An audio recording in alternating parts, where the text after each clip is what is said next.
Saltzman.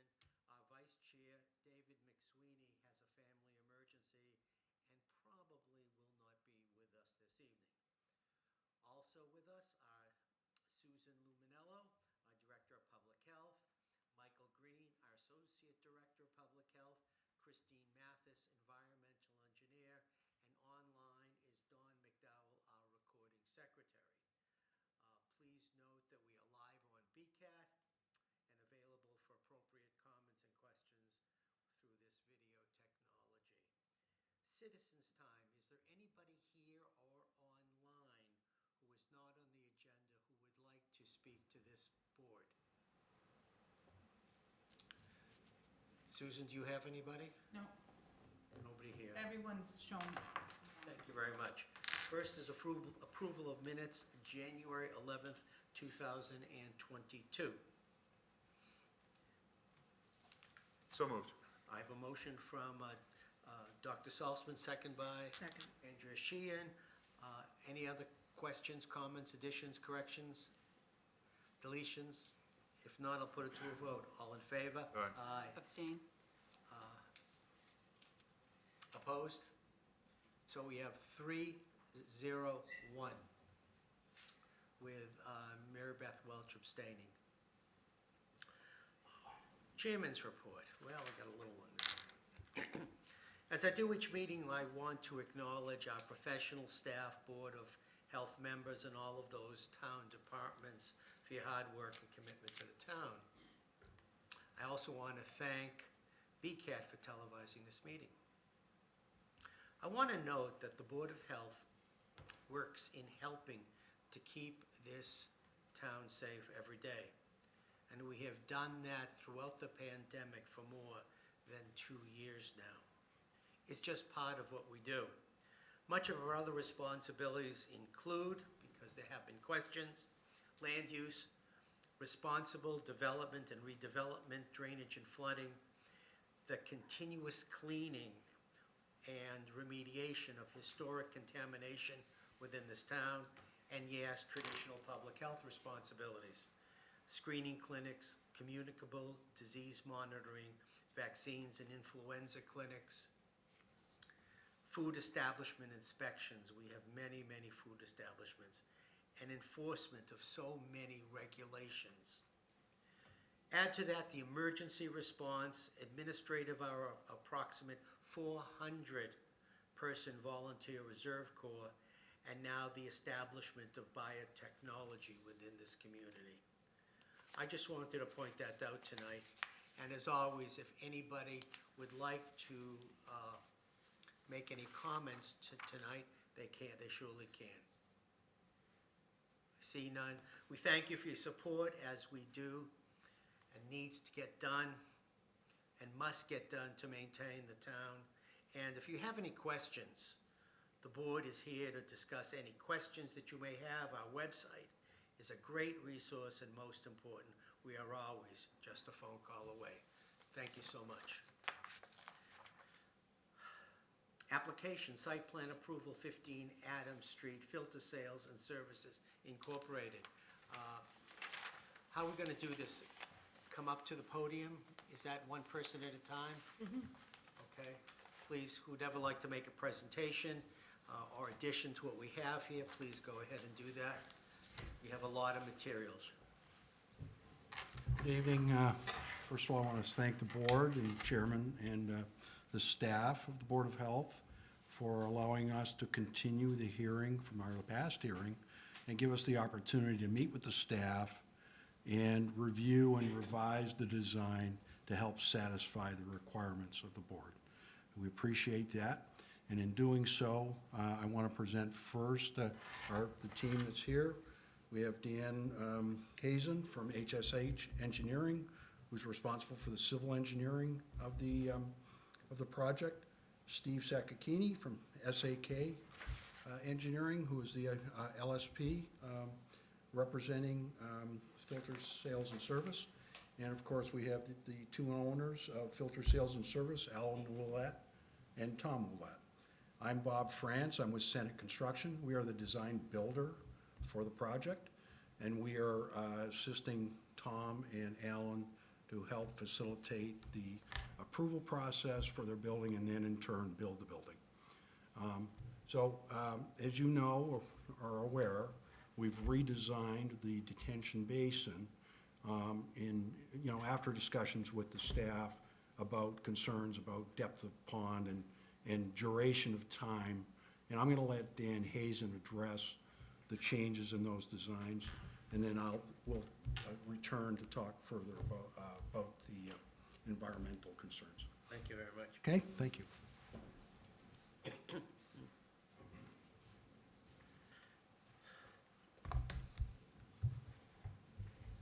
Good evening. My name is Dan Hazen. I'm with Howard Stein Hudson Associates. At the last meeting, we were asked to revise the detention basin to look at how we could make that drain down faster and to alleviate the amount of ponding that was in that basin. What I was able to do was, by inserting a 6-inch riser pipe with perforations around that,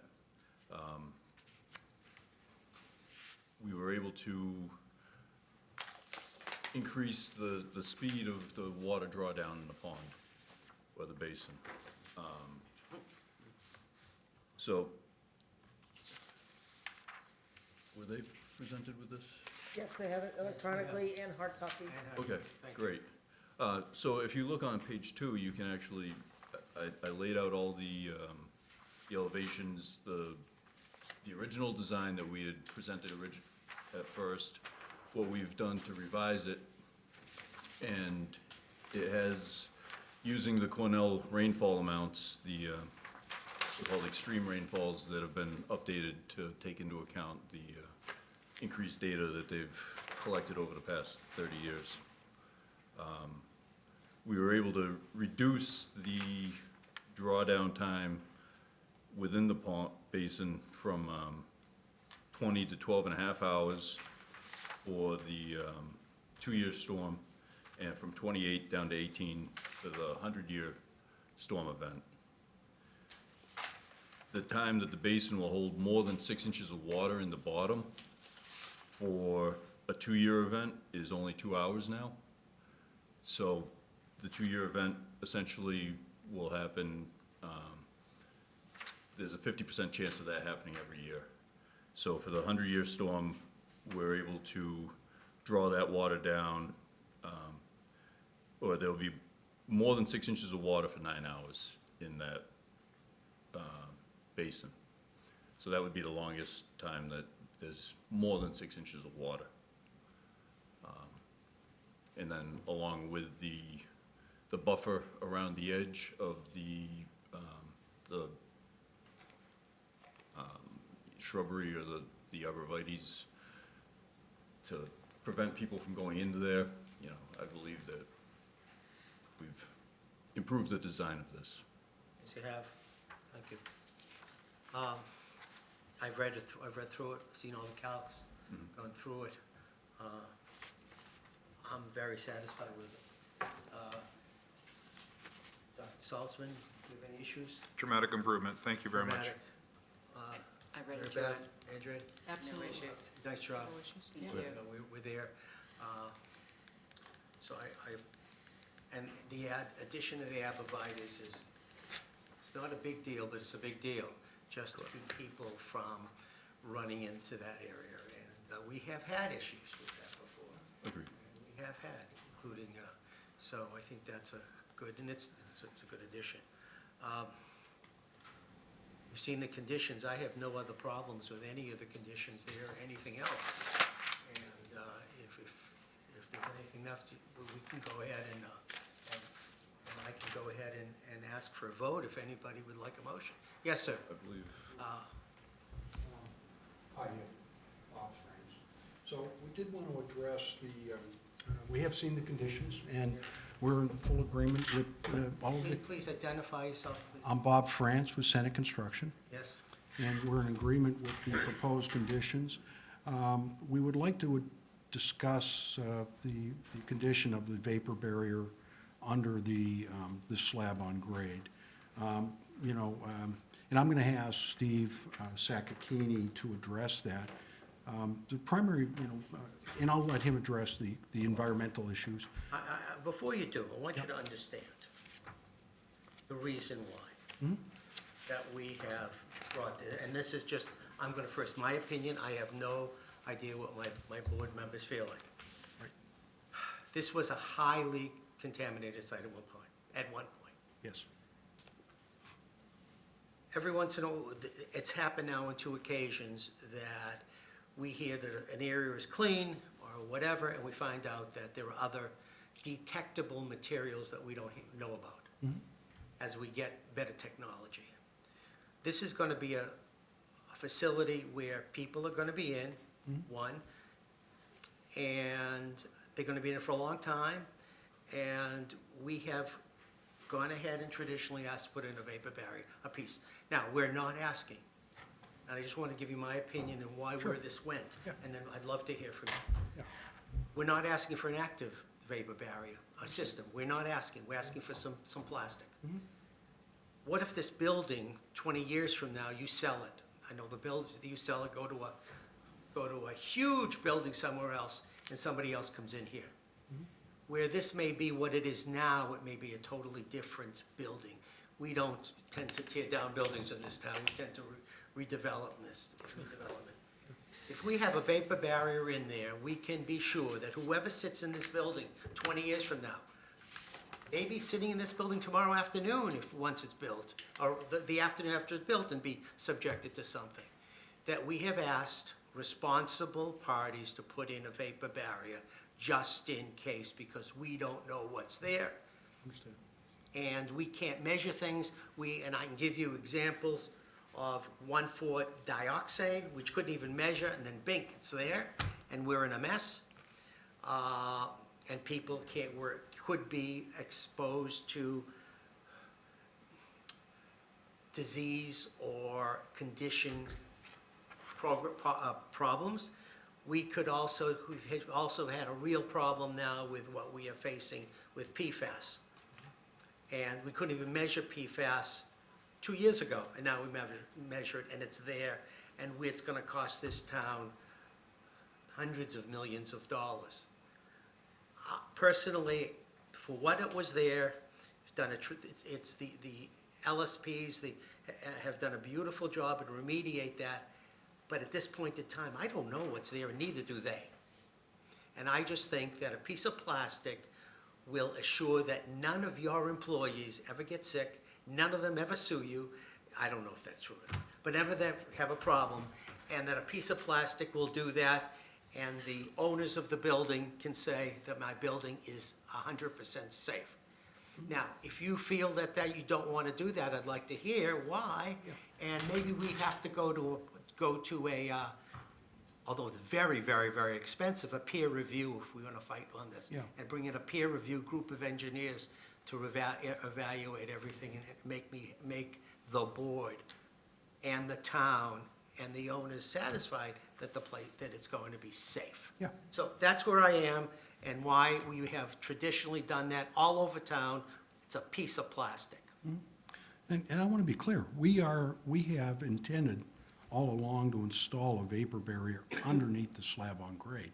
And we being Senate Construction, the builder has the same liability that everybody else responsible for this building has. But in addition to that, our primary concern is always safety for anybody who's, I mean, and that's true, and I can't speak on behalf of the Willettes, but I know for certain that they feel strongly the same I'd way. like to hear from the Willettes. Do they Yeah, feel so- strongly? And they about will, they'll speak.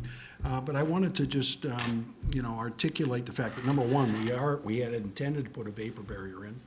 Our standard practice is 10 mils, and what we're proposed right now is 40 mils. And I wanted Steve to speak to that and see if there's some And that's not an issue, compromise that we and can that's make. not something that I have proposed. That is the Massachusetts Department of Environmental Protection who did that, who guidance from them. Understand. I And all I'm following is their guidance. Now, I don't know how my board members feel, but I have a doctorate in medical science, with an Mm-hmm. MD here. I just want to keep, I'd like to be able to say, when you're done, that this is a safe building for eternity. As do we.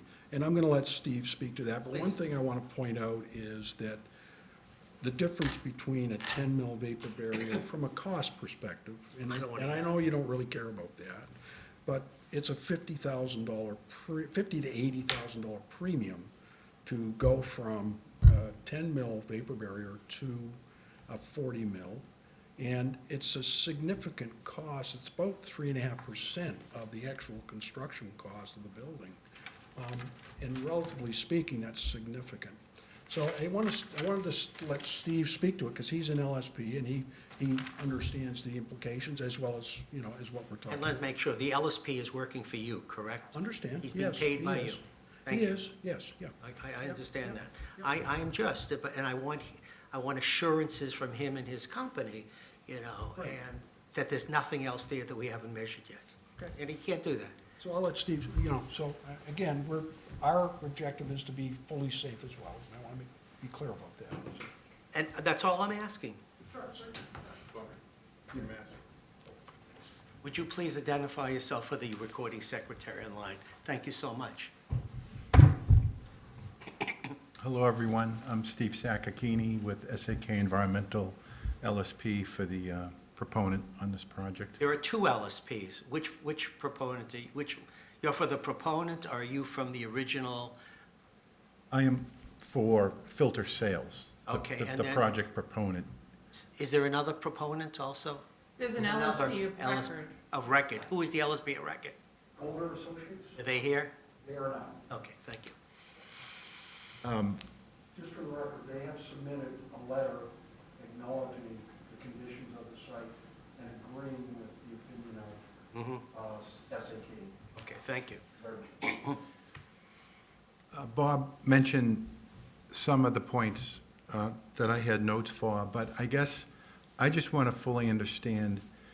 Well, let me back up. On the last hearing we had, my understanding is we were all in agreement for the contamination that Golder, the LSP of record, was responding to. Everyone agreed that the contaminant levels were either non-detect or below regulatory With all standard. due respect, is that correct? Yeah, This is well, our environmental engineer. understand. And our director of public health, who is also an environmental engineer, is also a public health expert. yeah, that's what's in the table that you have in front of you. But they didn't have that previously. This groundwater summary. Yeah, wasn't that provided at the online meeting? No.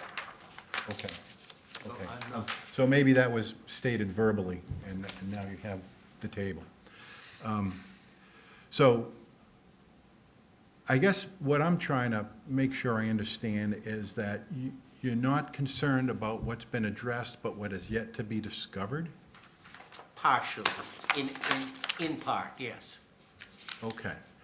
I can speak to what Golder, who's the LSP of record, has done for the past probably 10 to 20 years now.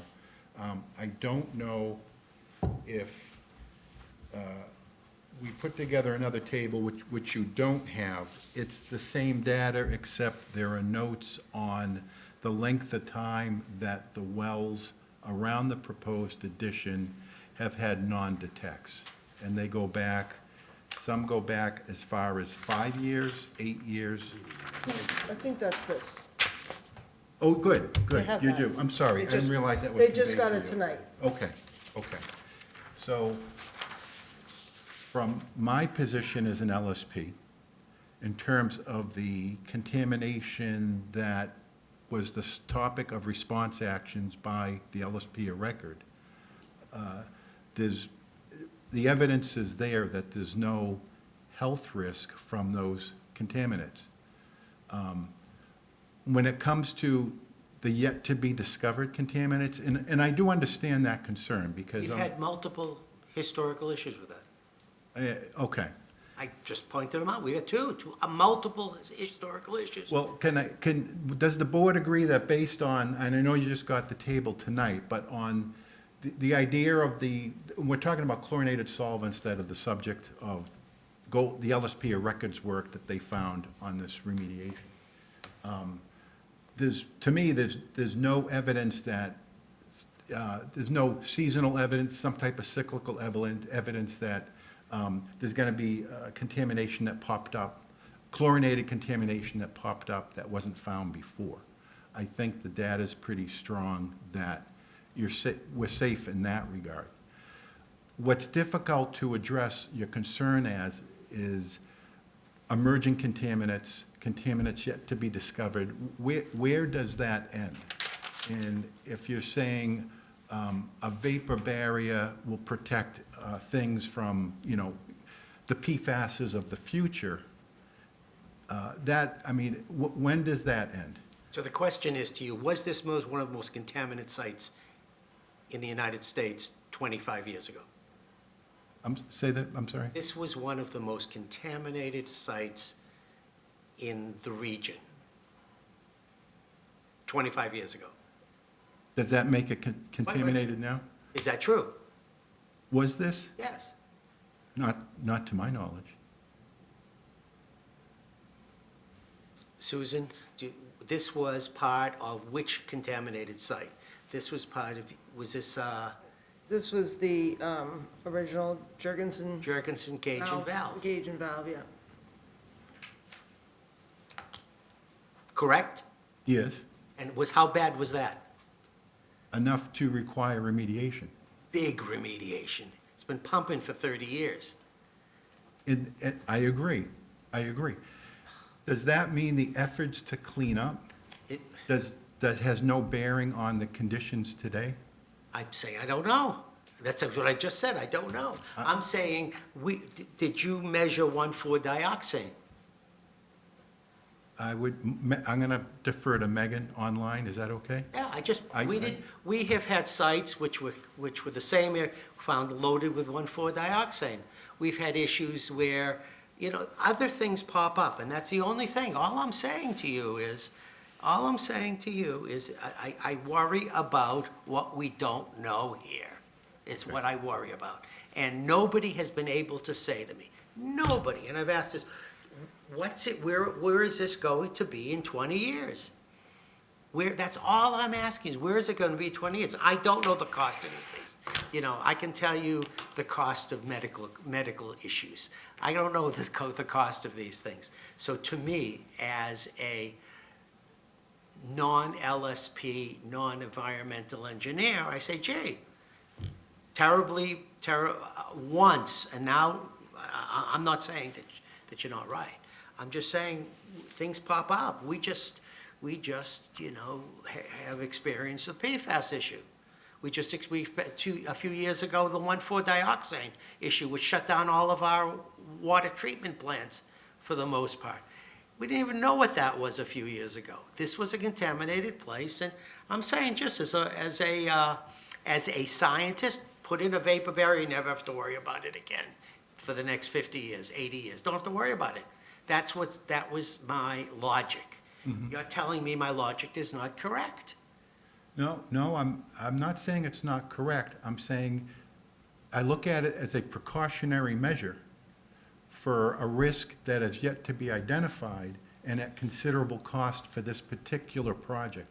I do understand the logic, being it's an MCP site, and It still is. it is. That's what I said. It's an MCP site. I don't know where to go with this, to be honest with you. Can I defer on the 1,4? I'm just giving that as an example of other situations that we have recently been faced with. I just, and then now the PFAS issue, which is costing us hundreds of $millions. We didn't even know it was there.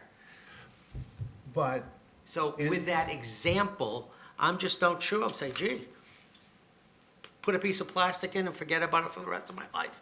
But phrasing it as a piece of plastic is a disconnect to what the condition is. So for this,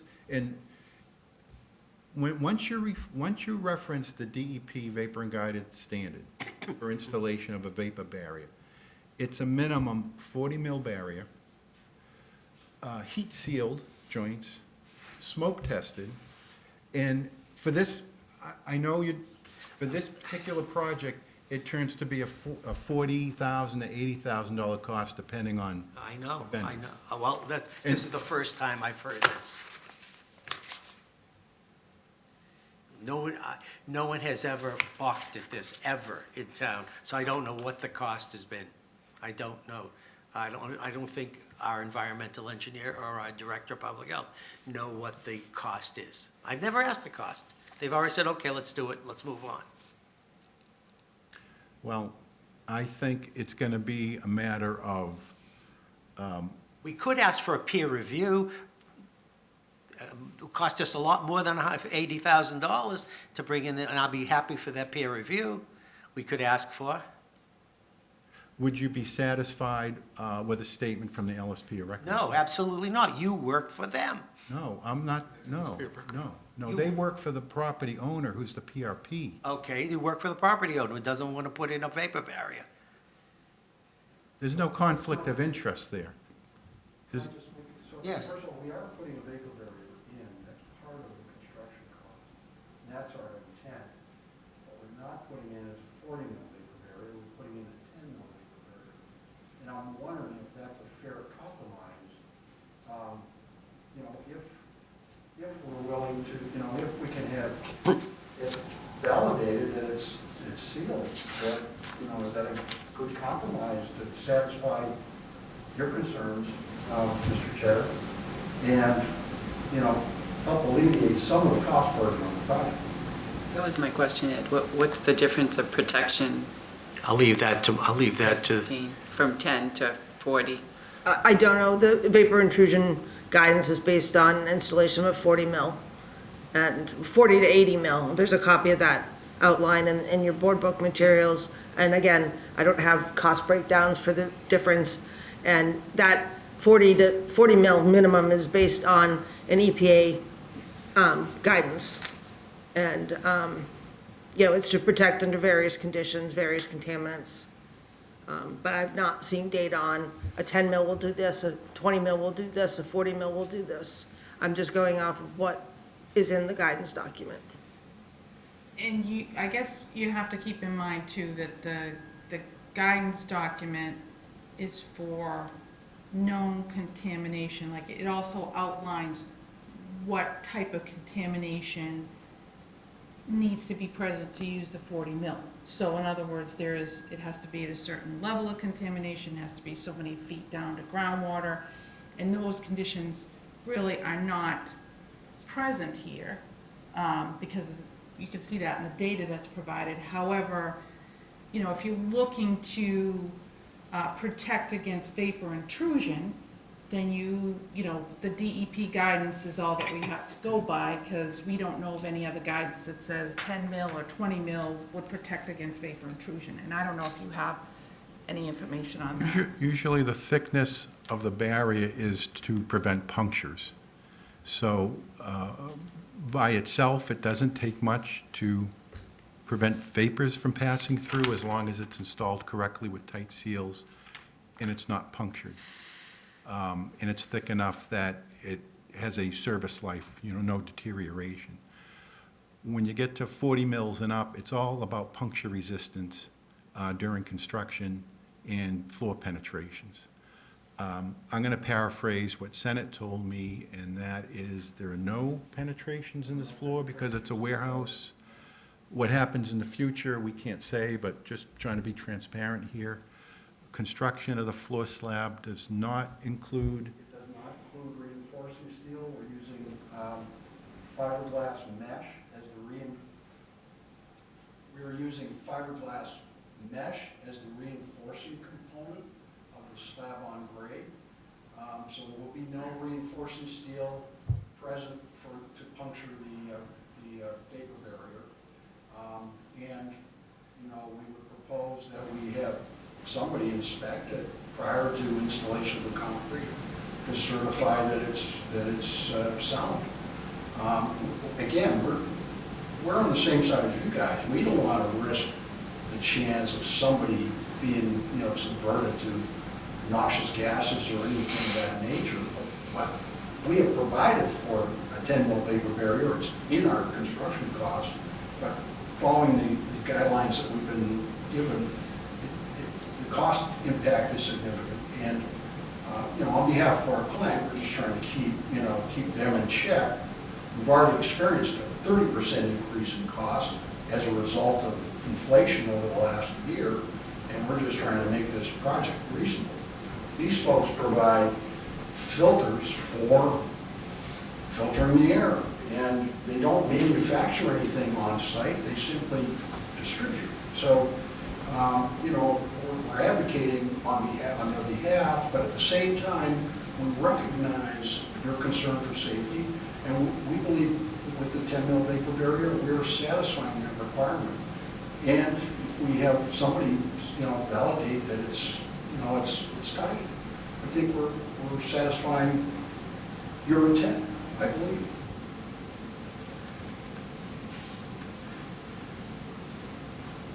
Dr. Saltzman? Mr. Chair, before you were chair, you advocated for vapor barriers, and definitely served precedent. So I don't know about the 10 mil versus 40 mil. I don't know, but it's never come up before. We've never talked about that before. I'm happy there's a vapor barrier there. The board does not have any ability to make decisions that are less restrictive than what federal or state guidelines are. So I don't know if having a vapor barrier that's 10 mil is okay or not. I'm happy it's there. I'm not, there is precedent on the board for this. With these numbers too, I would say. I think you used to say it the best, Mr. Chair. You used to say, when we're all gone, want to make sure that we've done our responsibility for the future. So I'm glad it's there. I'm not sure what to say about the 40 ml. Mr. Chair, on the previous cases, when we looked at, putting a vapor in, did it have a contamination at that point, or was it similar to this that they had already had? Well, we have put in so many. Yeah, and there were So numbers that were many. similar, in generality, numbers similar to this, sites have been remediated, groundwater tolerable, and we still requested vapor barriers for the reasons you've already articulated, and it was never an issue then. So, and once again, they're putting a vapor barrier in. I don't know what to us, if there's a difference between a 40 mil and a 10 mil, it's a vapor barrier. And I don't know if that's, to us, if that's good enough to move on. I don't know, and I leave it to my staff to give us direction. Would a 20 mil be a compromise? I'm not sure of that either. Well, I guess if you base it on what he was saying, the thicker the mill, the less chance of it puncturing, right? So I suppose a 20 mil would be better than a 10 mil, correct? We costed that out because we wanted to come back with some type of intermediate proposal, and I'm told that a 20 mil, and I'm not sure why, it didn't make sense to me exactly, but. It's basically just the difference in material costs. That amounts to about $3,000. In savings. The majority of the work is a result of the heat sealing and the other types of things that are being accomplished. So, there is a savings, but it's relatively insignificant. From 10 to 20. No, from 40 to 20. 40 to 20. Oh, Yeah, oh, I see. yeah, So there's not much difference between the 20 and the 40 is what you're saying, yeah. Correct, that's right. as If far it- as if the it's- cost goes. I'm sorry, but if it comes from the labor, how come there's such a great increase from the 10 to 40 mil? Or 10 to 20. Or, yeah, you're basically saying it's not really the thickness of the mill that's causing more, it's basically the labor. I can't answer that. I really can't. We sourced multiple sources for pricing, hence the range, We were quoted from one group, 80 to 160,000 for 20 mil versus 40 mil. That was one source. We went to another source, literally a roofing contractor who's going to install a roof underneath the, you know, I mean, when you put a rubber roof on a building, it's a 45 mil EPDM barrier. In this case, we're going to be using, you know, our proposed 40 mil or 20 mil is in accordance with the guidance that we were given, and the difference is $3,000 if you go from 40 mil to 20 mil. I can't answer, you know, you specifically, but like I said, we've got multiple sources, and of course, we're getting varying ranges. You know, that's as much as I can. Sir, may I ask, is the 10 ml that you were planning on putting in anyway, is that standard to your construction? Or is that in response to, would that have been in response to board concerns? So for our company, it's standard practice. Standard. For our company, most companies use 6 mil. No, not with regard to the mill difference. I'm just saying for your building practice, that's a standard practice for you. And with regard to, and it isn't meant to make a statement about anything else other than when you build a building and put a slab in, that's what you do. That's common practice for us. Okay. We've actually had clients ask us not to install it. And we've found, you know, that there are problems with that. But, So this is your standard practice. It has nothing to do with anything else happening.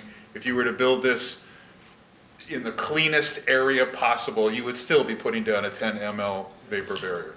Or is it even a vapor barrier? You'd be putting down 10 ml of plastic below your, not even calling it a vapor barrier. Yeah, okay. you know, when you say a sheet of plastic, it's. Yeah. You know, to cut down moisture or whatever else happens to maintain your concrete. Okay. So I guess, Mr. Chair, the question is this company's standard practice good enough for us to say that it has gone in place? And I don't know the answer to that. And neither do I.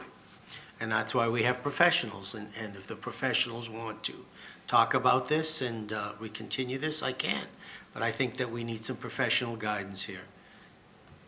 Okay, so in Christine's original comments, when she reviewed this, she did not put in a vapor barrier That's correct, and initially. if I point to the bottom line on this table in front of you, if you look at the first column, which is the GW2 standard, that's what triggers, what, under the MCP triggers the need for a vapor barrier. And I looked at this historic data and the current data, and I said, okay, you know, the only thing that's showing up right now is this 1,2-dichloroethane. The GW2 standard is 20. They had a hit in 2015 and one in, I believe that's June of 2020. Yes. At 10 times below the standard. So under the MCP, a vapor barrier would not be required. But as Susan pointed out before, the board has in similar cases, also as Dr.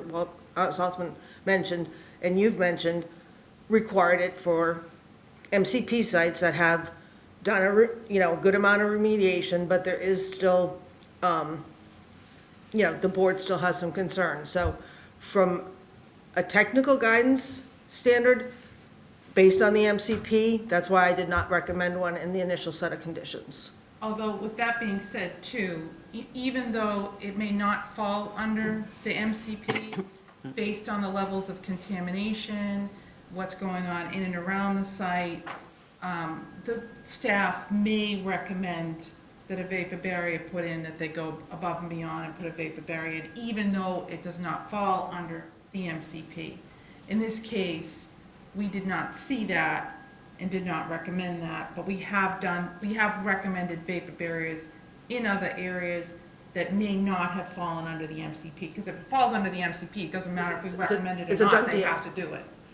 As an example, if you'll recall, we have a contaminated site downtown a little bit from here. And the MCP dictated a passive system. Our recommendation was for an active system, just because of the site history, even though the MCP recommended a passive, and the board did vote to put in the active system. So we do go above and beyond the MCP in certain circumstances, but given these numbers and the standard, under my initial review, I did not recommend it for this site. Well, just to clarify, getting back to what I had said before, Christine, yes, the board has the right to be more restrictive than federal or state standards, cannot be less restrictive. Absolutely. So, but given everything that you've said, and, understanding the concerns of the past and what we're thinking about, I am tending to think that what is this gentleman's company's standard practice may suffice all our concerns regarding having, what is not a vapor barrier, but having a barrier there. And I'm leaning towards that, given this discussion, but I know that you're not settled by that. Well, I brought the whole so issue up. There's somebody else who'd like to speak, please. Yeah, I just, Would you please come up to the microphone, sir, and identify yourself, because there's people on television. Thank you. Yeah, I'm Alan Willett, and along with my brother Tom, we owned the property and bought it around 2003, I think it was. And I just wanted to give you a little bit of history of how we got here and so forth. We're in the process of trying to expand and find a place outside of Boston. And we really liked the community of Burlington. It was well located for us and so forth.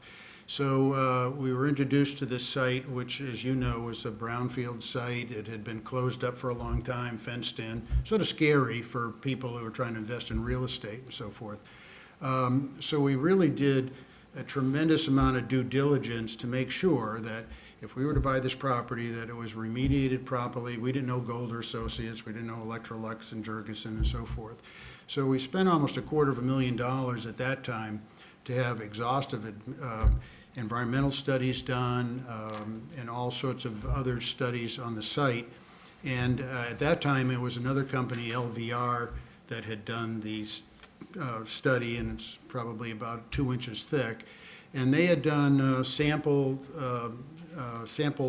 borings, soil samples all around the building. They had done water testing, which is the main thing, and then also air testing for us. So we didn't want to move into a building and be, my brother and I working there every day, if we thought there was going to be problems, if there was going to be any danger to our employees and so forth. Almost all the soil samples came back with non-detectable levels of anything in it. And because a lot of it had been excavated out of there, the place that had really been contaminated. The air samples came back with a few VOCs in the building. It had been shut up for a few years, but it was below limits for commercial and industrial. So it was very concerning to us, and we wanted to make sure it was done right then, and we wanted to make sure it was done right now. And so one of the things that you had asked for was a opinion letter from the environmental company of record, which is Golder Associates. They're officially hired by Electrolux, not us. They come in twice a year and so forth. And one of the things they had asked for was to make sure that there was a well that they didn't know why it was capped off or taken out of commission and so forth, and it's on the downstream side and everything. So we actually invested another $20,000 during this process to make sure that we drilled a well, got samples so that they could write an independent, educated opinion and not just one that we're pressuring them into because we want to build. So my brother and I are concerned about safety. We're not engineers, but we do work in the filtration field, and we do sell vapor barriers, curtains, and things of that nature. So it's not something we took lightly, and if it was a matter of really, if I really felt as though the risk warranted, this expenditure of $75,000 or $80,000, I'd do it. It's just that from what I saw in 2003 and people outside, really, our own environmental company seemed to think that risk-reward is not that, not that bad with even a 10 mil barrier. So I just want to give you a little bit of the history. It's been a wonderful town. We had an obligation to the state to not only if they were going to help us out with this brownfields protection, to make sure that we did our job of bringing in, commerce and everything to the town. And we've started with about 25 employees, and we're up to about 55 now out of this particular facility and continuing to grow. But we can't stay here without this building. And every day it seems to be going up by several percent. So we're just trying to make sure we do it and do it right and get it done so we can stay. So thank you. Don't mean to be Thank you very much. What does the board like to do?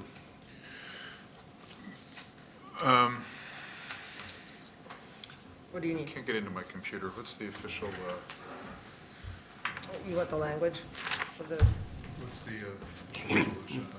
What are we voting on specifically? the addition of the condition, To approve, the conditions in red, add the conditions in red. all right. So, Mr. Chair, I would make a motion to approve the application for site plan for 15 Adams Street with the conditions that we have highlighted, except condition number 2.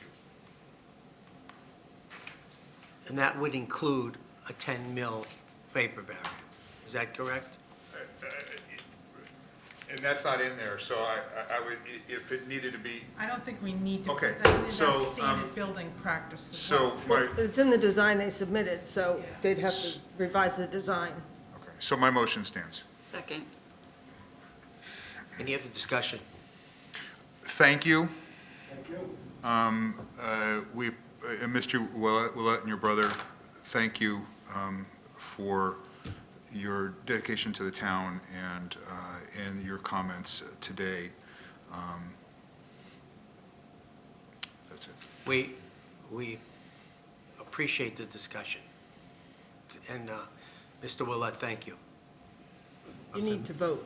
Yes, we will. Okay, sorry. Forget, I thought you were dismissing it.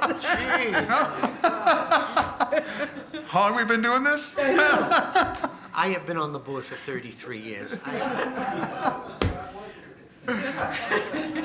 So I know where all this stuff comes from.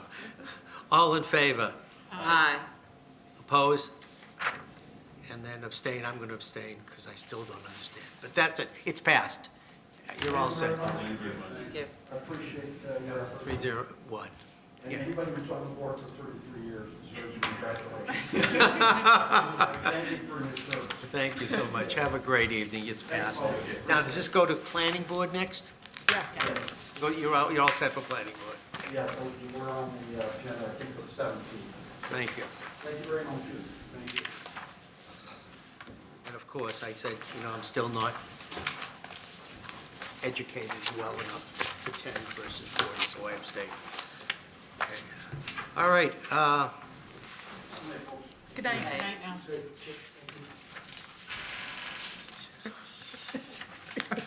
I thought you were saying goodbye. No. It was discussion. no, that was funny, come on. I'm sorry. I just gotta, It's funny. this has been a tough, Long year. yes, I just gotta get my papers here, they're all over the place, we got so many here. This is Christine Mathis, I gotta.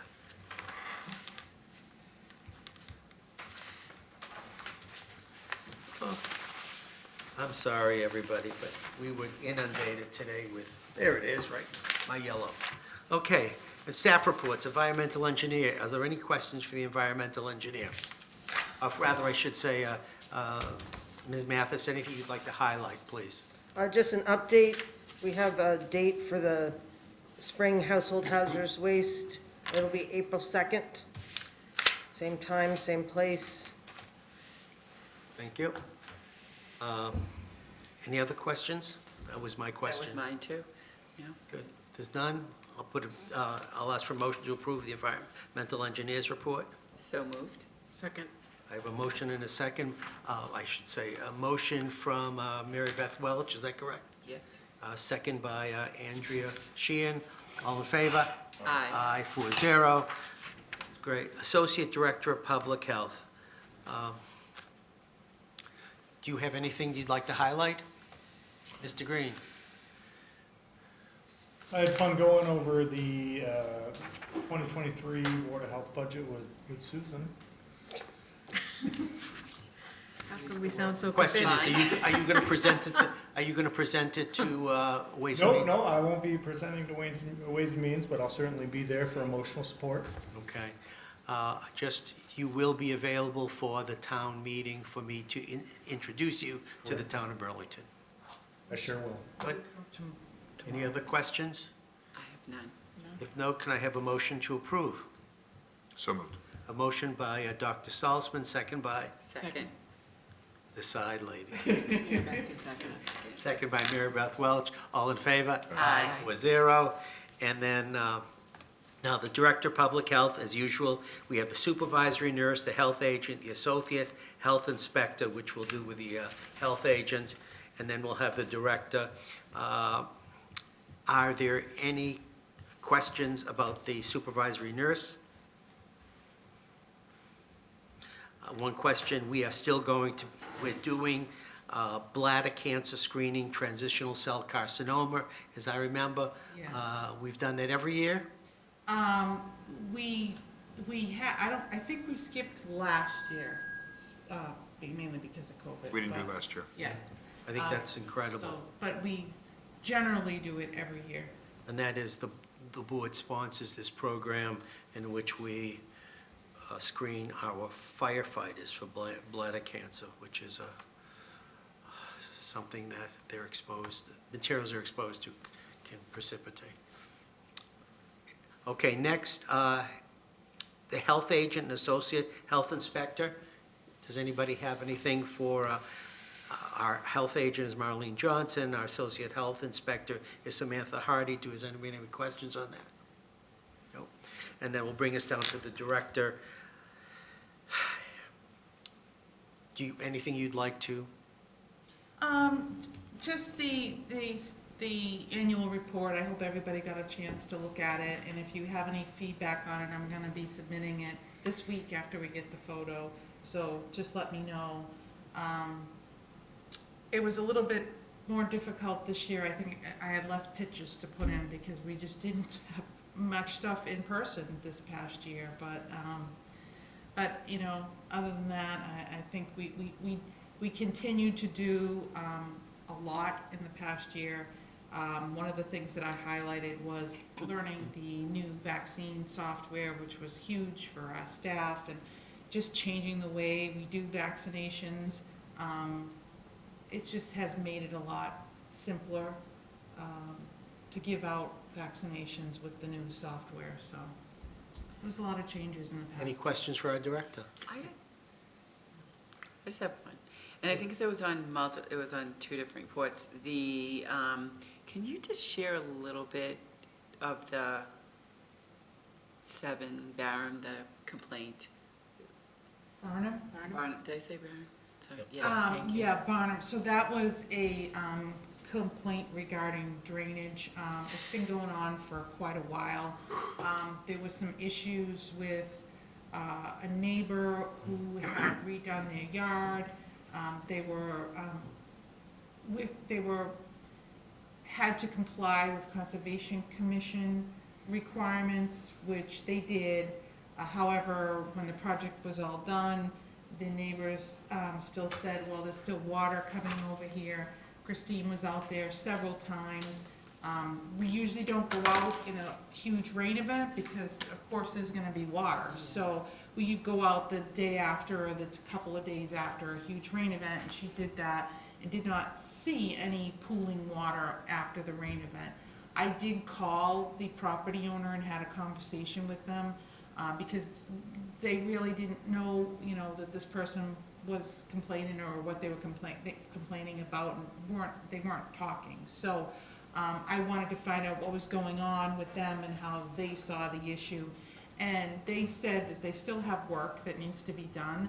They have to do landscaping in their yard, they haven't established their lawn. So they're gonna be doing all that work come springtime. So the hope is that even though we didn't find it as a violation because we didn't see any pooling of water, hopefully the it's gonna be even less when they complete the entire project, which they haven't done yet. Okay, thank you for the details. Thanks. Anybody else? I have a couple. I was gonna say, it was nice of you to pay tribute to Terry. Very nice. Was that me next to him? Yes. Of course, I Ed. couldn't see that. I wasn't sure that it was me or not.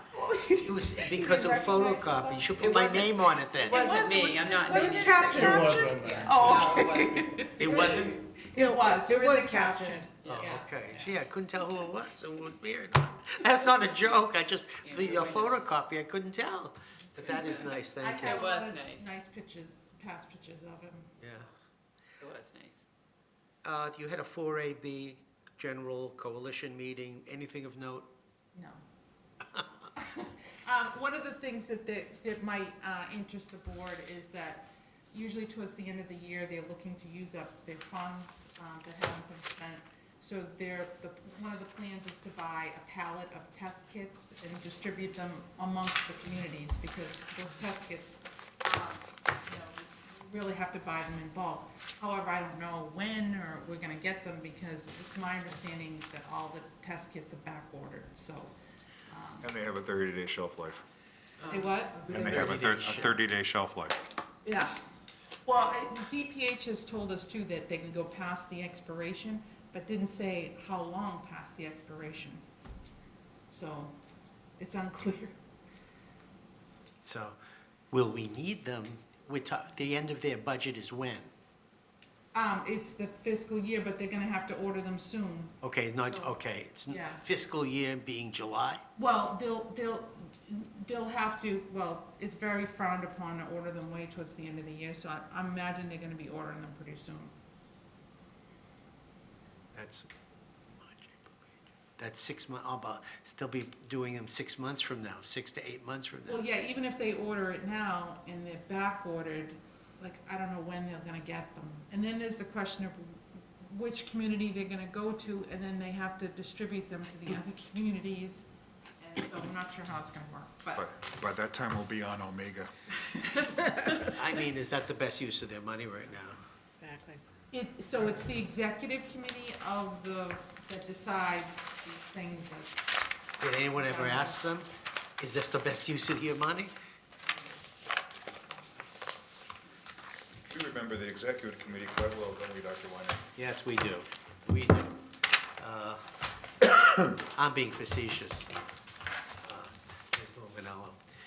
Well, that's about it. We got out by 1 minute to 8. Motion to approve the Second. director report?